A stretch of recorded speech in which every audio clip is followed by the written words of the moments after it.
हित परित हिताई मिताई जात छोड़ देला।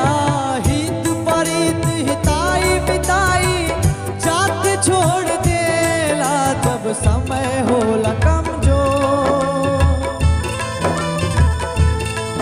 जब समय होला कमजोर तो हर केहू साथ छोड़ देला। जब समय होला कमजोर तो हर कोई साथ छोड़